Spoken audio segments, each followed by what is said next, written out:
I can help somebody as I pass along, if I can cheer somebody with a word, a song, if I can show somebody that they're traveling wrong, then my living shall not be in vain.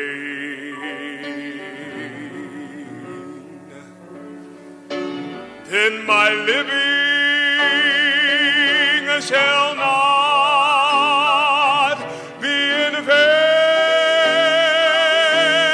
Oh, my living shall not be in vain.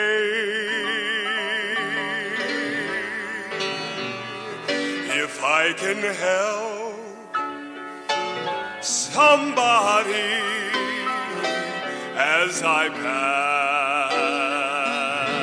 along, then my living shall not be in vain. If I can do my duty as a Christian ought, if I can bring back beauty to a world abroad, if I can spread love's message that the Master taught, then my living shall not be in vain.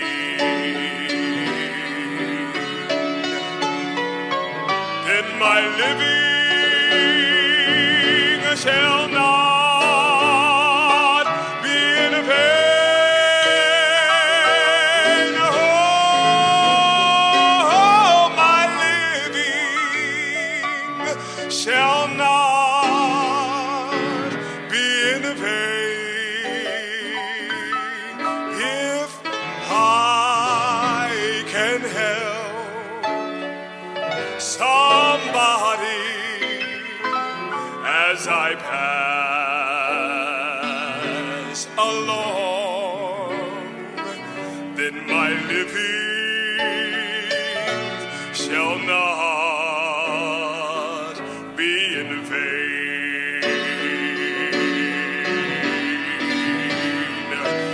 Then my living shall not be in vain. Oh, my living shall not be in vain. If I can help somebody as I pass along, then my living shall not be in vain.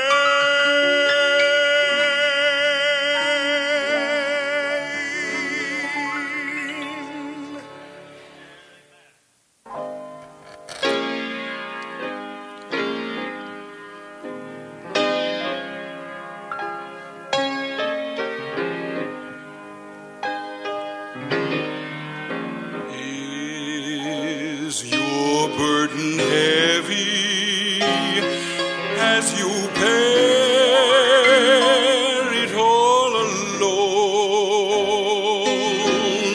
Does the road you travel harbor danger yet unknown?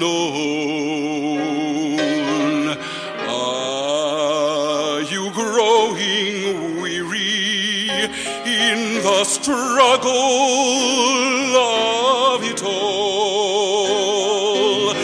Jesus will help you when on his name you call. He's always near, hearing every prayer, faithful and true, walking by our side. In his love we hide all the day through. When you get discouraged, just remember what to do. Reach out to Jesus. He's reaching out to you. Is the life you're living filled with sorrow and despair? Does the future haunt you with its worry and its care? Are you tired and friendless? Have you almost lost your way? Jesus will help you.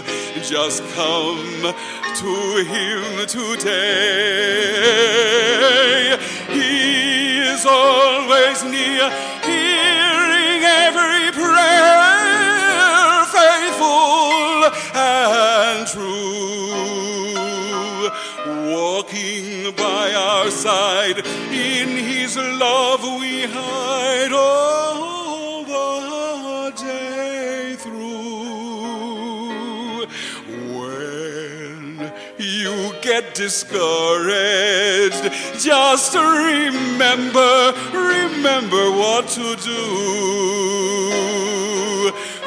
Reach out to Jesus. He's reaching out to you. He is always near, hearing every prayer, faithful and true, walking by our side. In his love we hide all the day through. When you get discouraged, just remember what to do. Reach out to Jesus. Reach out to Jesus. Reach out to Jesus. He's reaching out to you.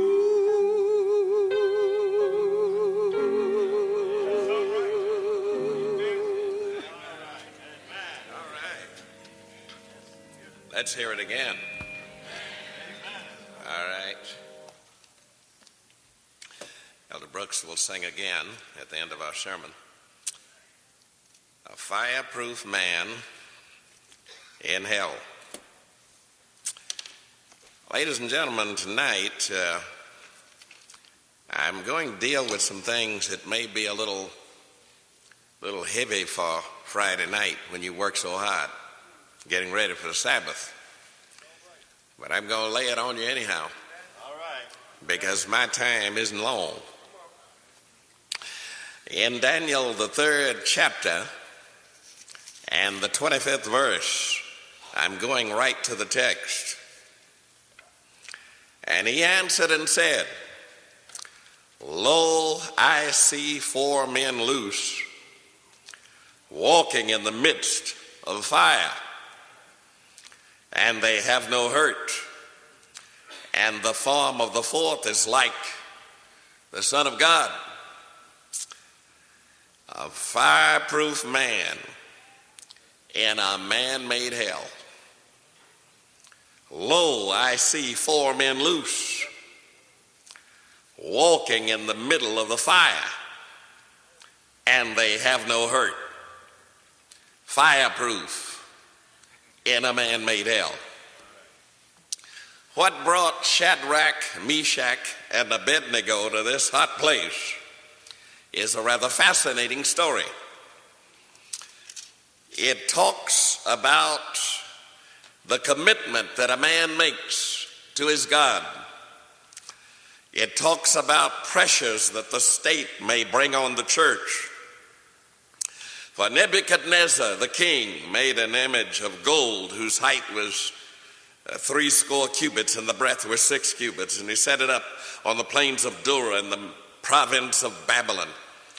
And Nebuchadnezzar the king sent together the princes, the treasurers, the counselors, the sheriffs, and all the rulers of the provinces to the dedication of the image.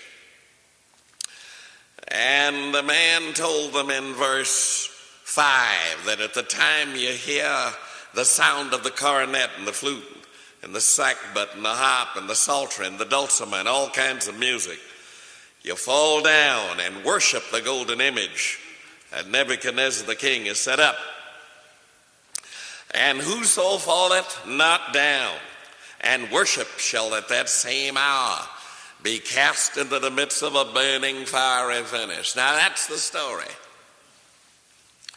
But this story is loaded with lessons for us here tonight. First of all, the commandment went for these men to bow down to an image made of gold. Now the second commandment of the law of God says, Thou shalt not make unto thee any graven image or any likeness of anything that is in heaven above or the earth beneath or the waters under the earth. Thou shalt not bow down thyself to them, nor serve them.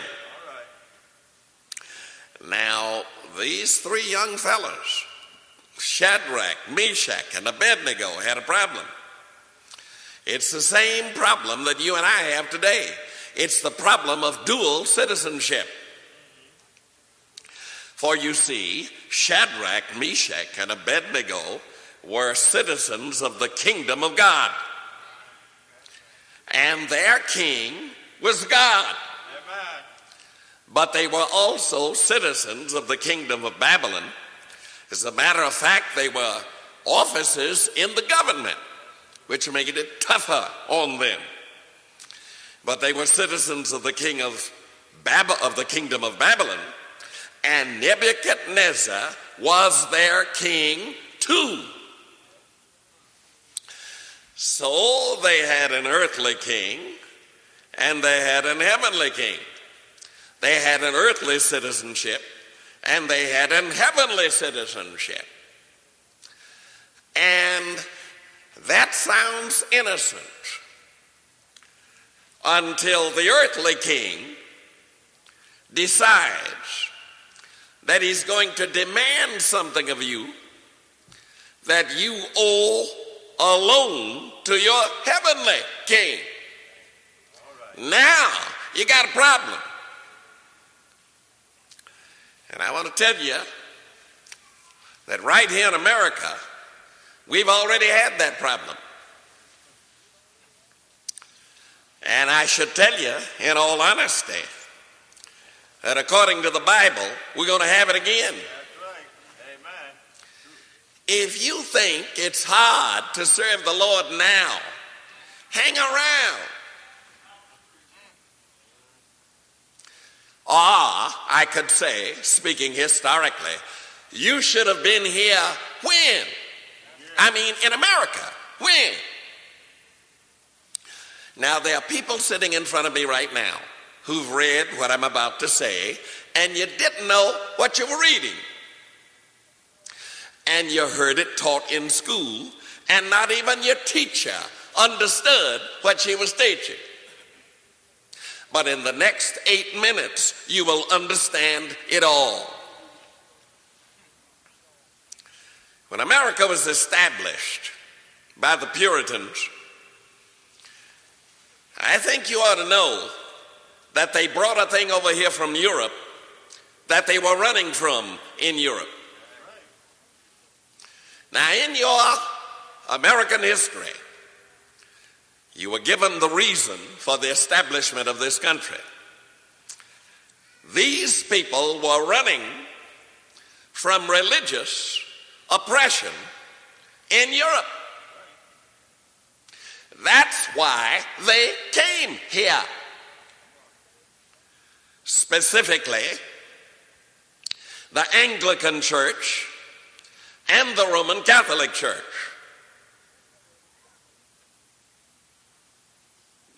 Mighty quiet. You didn't know that? Now, the people that came first were running from persecution in England. The people who came next were running from persecution in Holland. What kind? Religious.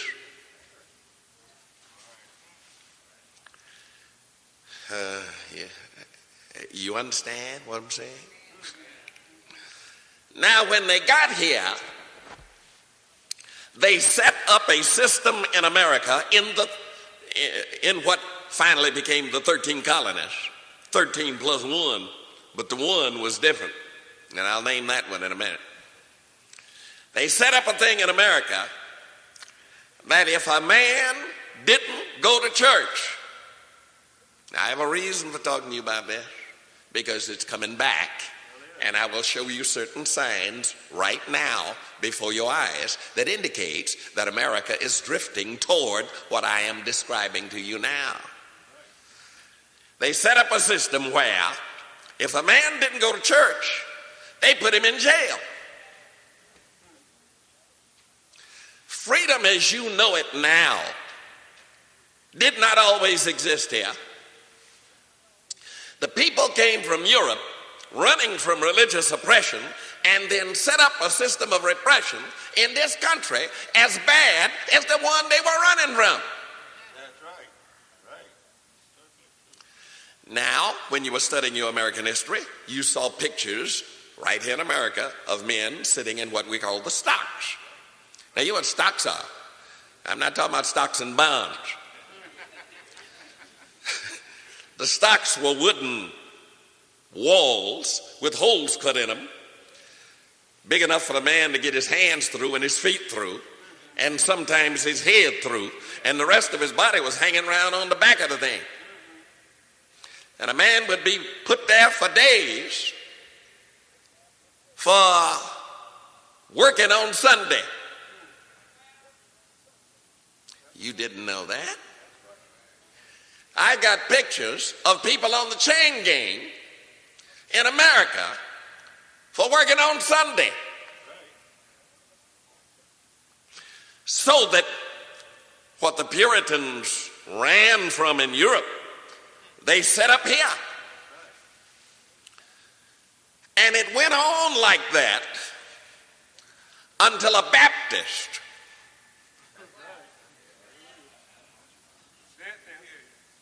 Are you listening to me? Yes, sir.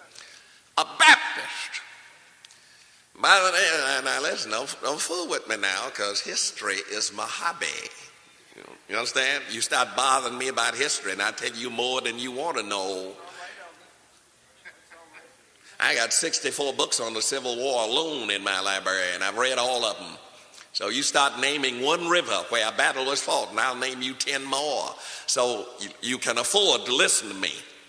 When I start talking history, when I talk anything, you listen. All right, now a Baptist by the name of Roger Williams got tired of what he was going through in England. Merry old England,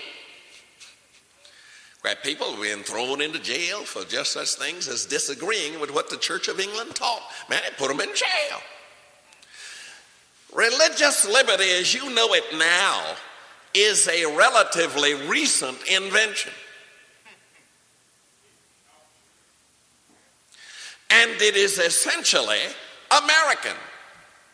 And the father of it is Roger Williams, a Baptist. Roger Williams left England and came here thinking he was coming to a free country. Now, he wasn't a Seventh-day Adventist. He was a Baptist. Bless his heart. And I love him for what he did for me. Because of him, I was born into a country where a man is free to be religious and he's free not to be religious. He's got freedom of religion and freedom from religion. Now, I told you this is heavy stuff for Friday night when your brains are tired. And I've got no idea that you will appreciate what I'm saying tonight. But I can't sleep until I get it off of my brain, and I just hope it'll do your head some good. Amen. Freedom of religion, meaning you can join any church you want in America without getting thrown in jail. And freedom from religion, meaning you don't have to join any church and you can still be free. Now that is the precious thing that we've got here right now. But don't bet on it. It hadn't been in the world long, and it's not going to stay long. You people who know history know what I'm talking about. Somehow, when men become kings and presidents and dictators and get a lot of power in their hands, they always wander over into that area of human existence that is the special preserve of Jehovah, King of Kings, Lord of Lords. Man just can't let other men alone. And it doesn't take a prophet or a son of a prophet to know that you just can't go for long before somebody starts fooling with your right to worship. And this country got off to a shaky start on that. It got just like Europe until Roger Williams got here. And they tried to set Roger Williams up in Boston. They wanted to put him in the big church because he was a great preacher. But Roger Williams stayed there 2 weeks and said, "No, I can't stay here." So he went down to Salem, Massachusetts and took the pulpit there. It wasn't long for what he started preaching brought the authorities down on him, just like what Shadrach, Meshach, and Abednego did brought the authorities down on him. You're not listening. Roger Williams got up one Sunday morning because he didn't know any better. Yeah, he hadn't heard me preach. So you don't blame Roger. Roger was a good Christian. He just hadn't heard what I've been telling you. So Sunday morning he got up and preached, and the Lord loved him, and I do too. Great minister and a great Christian. He got up and preached this sermon.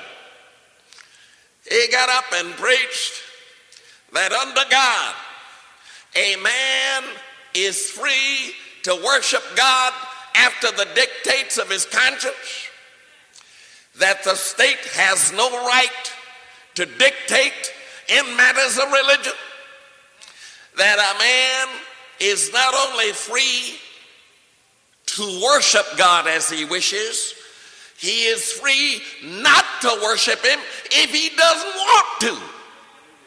Whew! Mind-boggling. A fresh idea. Now listen, you don't often hear a fresh idea. But that was a fresh idea. It wasn't long before the authorities came down and gave him a choice. We're going to send you back to England, and they're going to put you in the Tower. Now, some of y'all know what the Tower in England was. That's where they sent you when they were getting ready to wipe you out. We're going to put you in the Tower, and we'll give you some time there, and if you don't renounce this heretical doctrine, they even had a Catholic word for it, heretical, because the Catholics had been old, they were experienced at persecuting heretics and excommunicating Protestants, meaning people who protested against what the priest taught. Am I talking to you? Don't you sit out there like you don't know what I'm talking about. I said, am I talking to you? Yeah, you know it's true too. So the Catholics were old hat. They'd had 1,260 years of that business in Europe. And if you don't believe it, you go to your library and look up while it is still written in the books, because the Jesuits have been busy for the last 85 years purging the records. I think you ought to know that. But boy, we got them. We got the old stuff. Right in the back of one of these Bibles I give away, you find a lot of that old stuff that we got before it had been purged. You can't even trust Britannica anymore because of some things that have been taken out of that. It used to be in there in the old versions, which I hold in my library. Now the Protestants were learning well how to persecute. So they came down and they got hold of Roger. And they said, you either cut this out and preach the doctrines, or you're out of this pulpit and we're going to send you back to England. Well, bless your heart, it was in midwinter when they came to get him, because he kept on preaching that stuff about a man. I'm going to repeat it because I don't want you to ever forget what freedom is, what freedom of religion is by definition. Freedom of religion, a divine idea, is a freedom of a man to worship God like he wants to, or freedom of a man not to worship God at all. See, the state, said Roger Williams, has nothing to do with any of that. What goes on between a man and his God, the state's got nothing to do with it. Stay out of it. And so in midwinter, Roger slipped out of his home with the snow high, and I want to quote him for you. He said, acorns were my meat, and tree trunks were my bed, until I got to the Indians. And there, 2 Indian chiefs, Massasoit and Canonicus, took him in. And of his experience among the Indians, Roger put it like this, and I quote him, I found Christianity among the Indians and savagery among the Christians.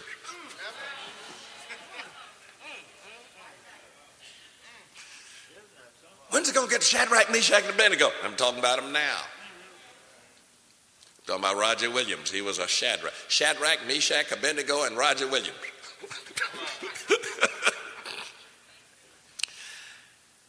They gave Roger Williams a little strip of land up in New England that he named Rhode Island.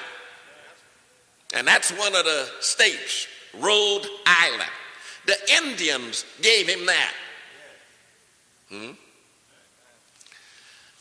all right, and the Indians became his army to protect him against the other settlers who wanted to come up there and invade Rhode Island and bring Roger back into line with the mother church in England. Were you listening to me? But the Indians were there and nobody invaded because Canonicus and Massasoit swore that nobody's going to touch a hair on his head. And Roger Williams began to advertise back in the other colonies, you want to be free? Come to Rhode Island. So everybody that wanted to be free went to Rhode Island. And Rhode Island began to swell and never did have much land, but they sure had a lot of people. Some folk tired of going to church for fear they go to jail. What kind of stuff is that? Go to church or go to jail?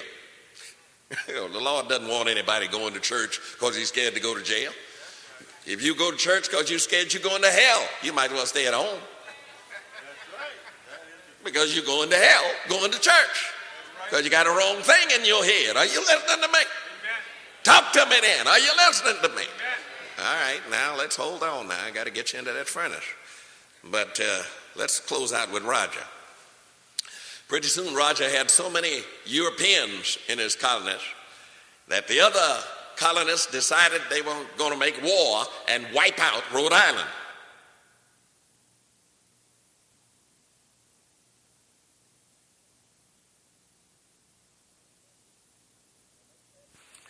And they said, we need Rhode Island. And we don't need to start a civil war over here. See, the Lord was holding the Civil War back for something else.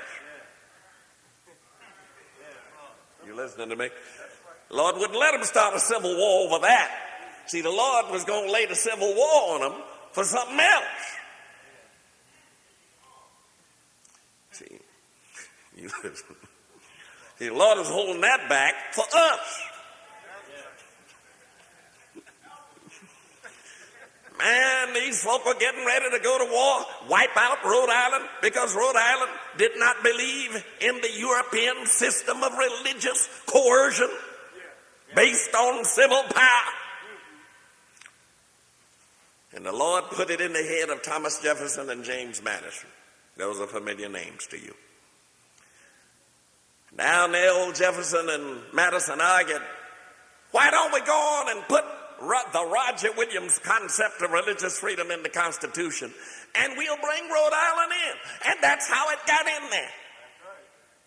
And that's how that phrase in your Constitution that says that Congress shall make no law with reference to religion, that's a Roger Williams phrase, polished by Thomas Jefferson, articulated by James Madison, written into the Constitution and signed. And Roger Williams looked at it and said, we can join now. And that's how the colonies got together. How'd we get into all that? Oh yeah, this image brought all that up. Nebuchadnezzar built an image, 90 feet tall, and said, bow down, and what else did I read? And worship. Now, he overstepped his bounds when he said bow down, because that other king up yonder had said on Sinai, thou shalt not bow down thyself to them nor serve them. Nebuchadnezzar said, bow down. Jehovah said, don't bow down. And man is caught in the middle, caught between two kings. One a king, the other king of kings.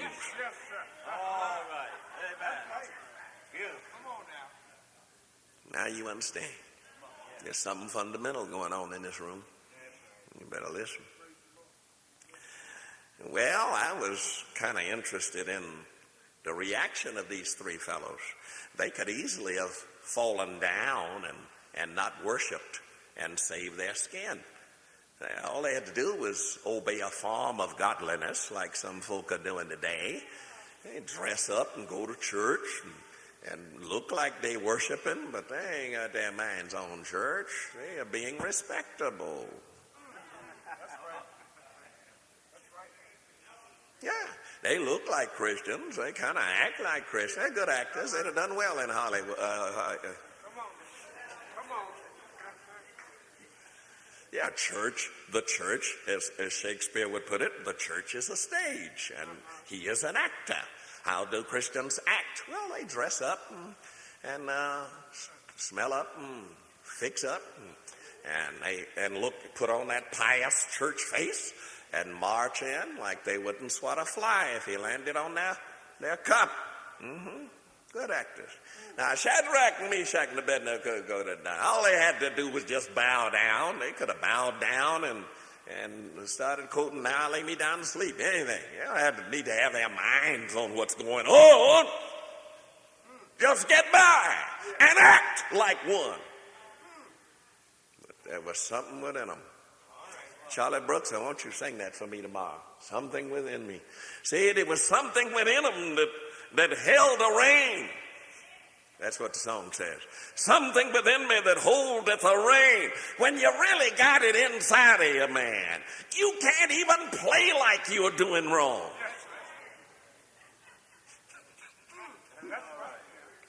Yeah, you can't do it. There's something inside of a genuine Christian that makes him stand up when others bow down. And he doesn't use the argument, well, society is going this way. When the Lord's got you, you'll buck society. Talk to me. Well, the government says, man, when that government up yonder speaks, then Peter was right when he said you ought to obey God rather than man. He didn't say God and man. Whenever it becomes impossible to obey both of them, your choice is clear. I will worship and I will act in, I will march, let me quote Martin Luther King, I will march to the beat of an invisible drummer. You may have your armies, you may have your civil power, you may be able to put me to death, but like Job, I'll say, though he slay me, yet will I trust him. And I will walk after the invisible here's a good one. You buy this tape, there's going to be something on it. I will walk after the invisible when the visible becomes impossible. Yes, sir. That's all right. I know I got something here. You don't have to tell me that. So I was interested in these three boys. Now the Bible says the king hauled them into the courtroom. Well, he got that kind of power, so he got them in there. And this conversation is something, boy. Nebuchadnezzar, they showed all of the niceties of the court. They spake and said, King Nebuchadnezzar, live forever. You know, oh, king, you made a decree and all that went on.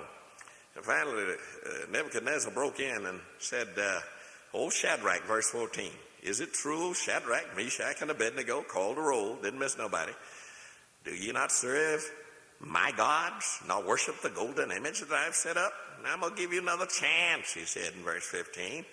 Genuine Christian don't need no other chance. All you're doing is wasting time. He ain't going to change. Now when he right, you listening to me? He said, now be ready. And when you hear all this, he even named the musical instruments. Nebuchadnezzar knew music. He said, but if you don't worship that same hour, I'm not going to let you get out of that hour. I'm going to throw you into the fiery furnace, he said. Then comes Shadrach, Meshach, and Abednego in verse 16, said, oh, Nebuchadnezzar, we are not careful to answer you in this matter. Now, that phrase, we are not careful, means that, look, we might as well tell you where we stand. He said, if it be so, verse 17, our God whom we serve is able to deliver us from the burning fiery furnace, and he will deliver us out of thine hands, O king. But if not, and that's where religion starts. See, religion, the devil knew this when he complained to God about Job. The devil knew that religion starts with but if not. See, the devil said, now, Lord, you got a hedge around Job. You taking care of him. Who wouldn't serve you? Protected like that. See? Lord said, all right, Job's got better religion than they isn't serving me because I'm protecting him. I'm going to get the hedge right. You do anything, but just don't kill him. See, he put old Job into the but if not. He slid him over into the but if not. Now, what you going to do? And I want to tell you, you can't fake this kind of religion. You've either got it or you haven't. And some people don't have it. Now, there's some people who heard me preach on the Sabbath who won't keep it because they've got a job and they might lose it. Now, here's Shadrach sitting up here, man. He had a life and he might lose that. You understand what I'm saying now? See, Shadrach sitting here with a life and he about to lose it. And the king's done told him, within 1 hour of your refusal this time, you are going into that burning fire. You are going in there. You can't miss. Now, that's some choice. It's not choice about a job. Now, we got some other folk who said, well, look, I'd do it, but my friends, all my friends are going the other way. Your friends? I might lose my friends. Oh, Lord, Shadrach about to lose his life. Now, you see, your religion hadn't yet got down to that level where you really want to be saved. See, you got some stuff in between you and Jehovah, like your friends and your job and your business connections and a dozen other crazy things. But these boys had everything you got and more. They were in the kingdom. They were a part of the government. They were respected governors, and people came and went at their orders. They stood to lose it all, and then their lives.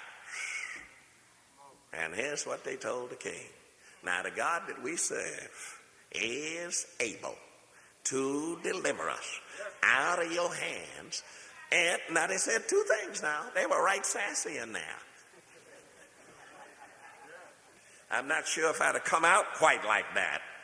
I probably would have said, King, I know you're a great king and you've got all power to do everything you say. Of course, I do serve a God that's got a little more power than you got. I'd have slipped that in. I'd have put that in the fine print, hoping that I could get out of that thing. You understand? But these old boys didn't have any tact. They said two things. God that we serve is able to get us out of your hands. And then they said number two, and he will do it. He can and he will. I wish I had time to preach right in now, see, because that's where most of us lose out when it comes to doing right. See, we doubt his ability, and if we think he can, we don't believe he will, and so we keep on doing wrong, violating our consciences, going contrary to the will of God because we don't believe there's any power in here to help me out of this mess. And these boys said he can and he will. I like it. And then they came up with the religion. They said, but if not, if he does not choose to exercise his power, be it known unto thee, O king, that we will not worship your gods, and we're not going to get on our knees in front of that image. Don't slow the process down. Stoke the furnace. Turn up the fuel. And save yourself some time. Them were some sassy boys. They knew something. I said they knew something. I got a lot in here. So they said to him, I'm going to skip some of it, but they said unto him, not only can he deliver us out of your furnace, but they use these words, and he'll pluck us out of your hand. Yeah, you got that? He not only saved me from your furnace, but then he can get us out of your hands so that you can't do anything else. God we've got can bound you. I like that. Well, of course, the king was predictable. He got mad. The Bible says he went into a rage. Told him to heat. Look at verse 19. Nebuchadnezzar was full of fury. That means he was hot from his head to his toes. We don't see about this God you talking about. And he went to work. And he said, heat that furnace 7 times more than it is wont to be heated. Now, the quartets that we got saying, heat it 7 times hotter than it ought to be. Yeah, you got to hear the Golden Gate Quartet to pick up on that one. And they got it so hot that the men that threw them in fell dead. Boy, that was white heat. Okay? Now, that's the kind of heat that'll kill you if you can die. Now, if you come out of there, honey, you got something going for you that I won't. And thank God we can all have it.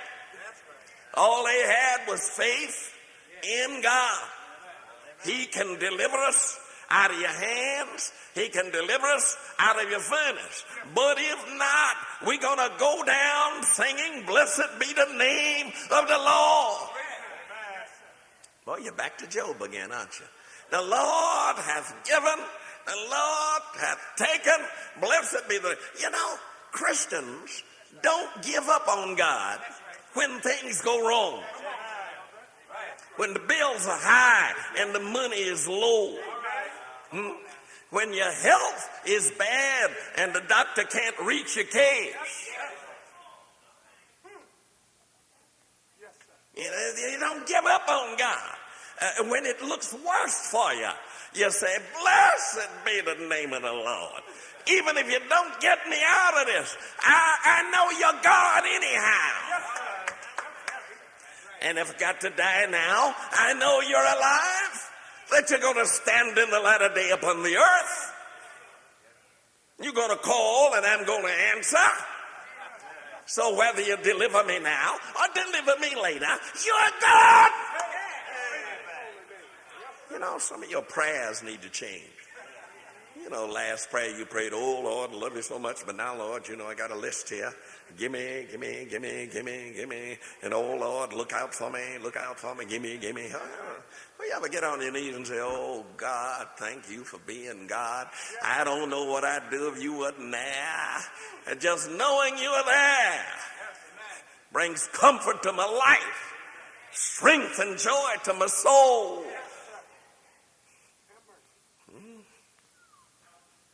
Boy said, but if not, everything's all right.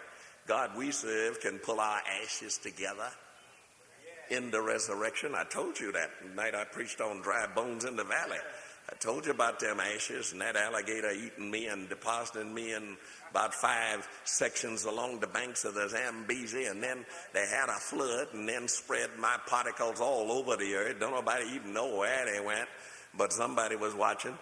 And I told you that in the resurrection, he who created the molecule and the atom, the proton, the electron, great day, he gonna pull me together again. And Job put it like this. I know that my Redeemer liveth, and that he shall stand in the latter day upon the earth, and though after my skin. In other words, oh, my skin is gone. I don't even know. And the worms destroy this body. The worms eat it up, and then they digest it and deposit it in a dozen places. Though after my skin, worms destroy this body. Hey, here's the word. Yet in my flesh shall I see God, whom I shall see for myself. All right. Yes, sir. All right. So he gonna pull me together. Ain't no way. No need of getting cremated and like Houdini. You know, Houdini didn't want to come back, so he said, when I die, you cremate me. And they cremated him, and he said, sprinkle my ashes off on the river Thames. They did. But when he calls, Houdini will answer. Did you hear me? Black man was right. When he calls me, I will answer, and I'll be somewhere listening for my name. And somebody says, where shall I be when the first trumpet sounds? Where shall I be when it sounds so loud? Some of y'all didn't know why it's going to be loud. And then the slave came on and explained it. When it sounds so loud that it wake up the dead. See, the Lord got to make enough noise to wake up the dead. And when he calls, you go answer. That's why you ought to be careful how you go through here now. Because you coming back to face it before the great white throne. And so they threw them in conclusion. And oh, what a glorious little thing happened in there. Jesus said, lo, I am with you always. You pass through the waters, I will be with you. You ought to read that in Isaiah. It's the most beautiful little chapter you can ever read. When thou passest through the waters, I will be, they shall not overflow thee. You pass through the fire, I'll be with you. I like that song, in joy and in sorrow, today and tomorrow. I know he will walk with me. It is God, his name shall be called Emmanuel, meaning God with us. And though I walk through the valley of the shadow of death, I will fear no evil, for thou art with me. With me. And he was with Shadrach. He was with Meshach. The devil is the one that gets you in trouble and leaves you in there to stew in your own juice. God doesn't work like that. Man, when you get in trouble, he said, I'm in there with you. And all you got to do is follow Nebuchadnezzar. Old Neb gave this closing testimony. He said, I looked in there. I read that to you. And lo, I see 4 men loose. Now that was the invention of the new math. Y'all thought that was a modern invention, but the new math was invented in that furnace. They threw in 3 and it became 4. 2 plus 1 equal 4. And my man said, that 4th one looks like the Son of God. I can beat that. It was the Son of God. Came all the way from heaven to honor a man that honored his commandments. David said, I once was young, but now I'm old. Yet have I never seen the righteous forsaken, nor his seed begging bread. You lose a job for obeying the Lord, he'll give you a better one. I can multiply, I can tell you story after story after story. You don't lose obeying God. I baptized a man in Chicago by the name of Vaughn. He'd been working for the post office. It got closed. He'd been working for the post office 36 years. He'd been listening to preacher after preacher. He done survived all of them. Oh, yes, y'all are wonderful. Sabbath is right. Y'all can have my family. And we baptized his family a long time ago. But old Vaughn just surviving everybody. So my wife went to see him. Baptism, Thursday before the baptism. She said, Mr. Vaughn, you're being baptized Saturday. He said, Mrs. Cleveland, you're such a lovely man. He still lives down in Huntsville, Alabama now. He's a marvelous old Christian. He says, Sister Cleveland, I can't do that. I've got one more year, and when I retire, then I'll do it. But I'm doing everything else. She said, no, but you got to do that. He said, well, look, I just told you, Mrs. Cleveland, I'm not going to do it. She said, well, look, I'll make a proposition with you. You bring me your baptismal bundle with your pants and your shirt in that you would normally. You give those to me, and then you go in the morning. You go ask your supervisor, can you be off on Saturdays instead of Sundays?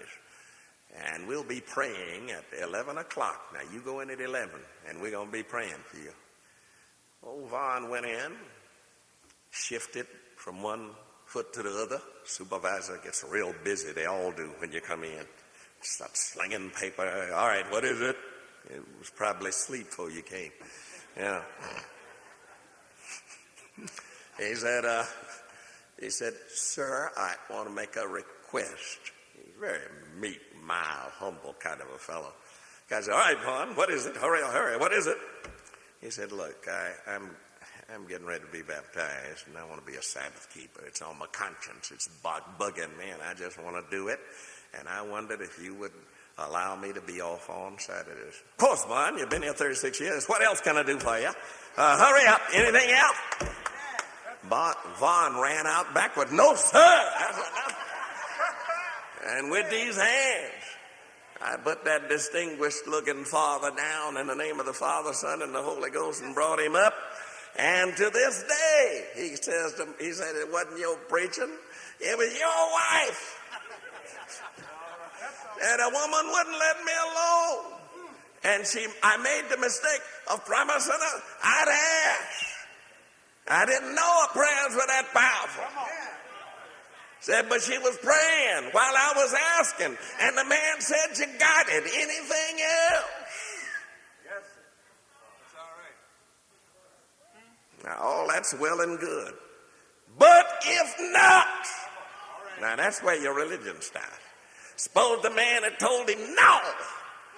Then he would have been thrown into that that no man's land, that valley of decision, that valley of Jehoshaphat, that personal Esdraelon, that individual Armageddon. He would be in that narrow valley where he'd have to make a decision between that which appears to be catastrophic.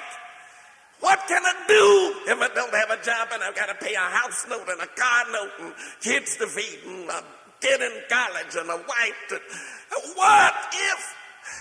But if not... But I just want to tell you in these closing moments that people have been in that valley before. You're looking at one. I wish I'd tell you what happened to me when I got in that valley. But I want you to know what we do when we get there. Either God is God or God is not. Now, if he's not, I ought to know it, and life isn't worth living. If he is, are you listening to me? If he is, then I want to throw my whole weight on him. And I want to see him bring me out like he brought Shadrach out, like he brought Job out, like he brings everybody out. But then I want to be able to say, but if not, I'm going to go down with you. Because if I go down with you, I'll come up with you, and I'll reign with you. Precious Lord, take my hand. Lead me on.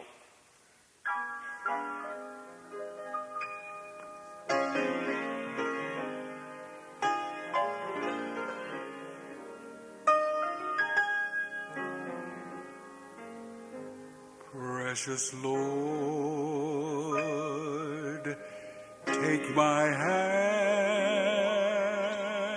lead me on, help me stand.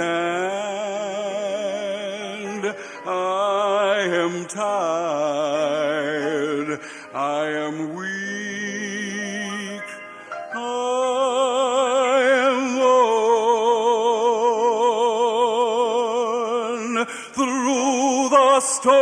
Storm through the night, lead me on to the light. Take my hand, precious Lord, lead me on. When my way grows drear, precious Lord, linger near. When my life is almost gone, hear my cry, hear my call, hold my hand, lest I fall. Take my hand, precious Lord, lead me home. When the darkness appears and the night draws near and the day is past and gone. At the river I stand, guide my feet, hold my hand, take my hand, precious Lord, lead me home. Precious Lord, take my hand, lead me on, help me stand. I'm so tired, I'm so weak, I am worn through the storm, through the night. Lead me on to the light. Take my hand, precious Lord, lead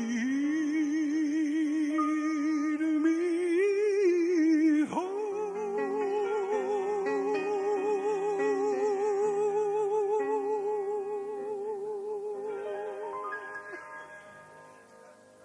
Let us stand and bow our heads for the parting prayer.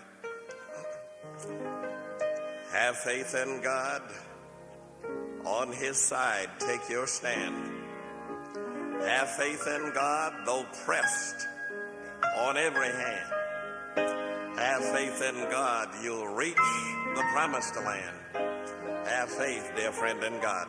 In the morning, at 9:30, the big Bible school, and at 11 o'clock,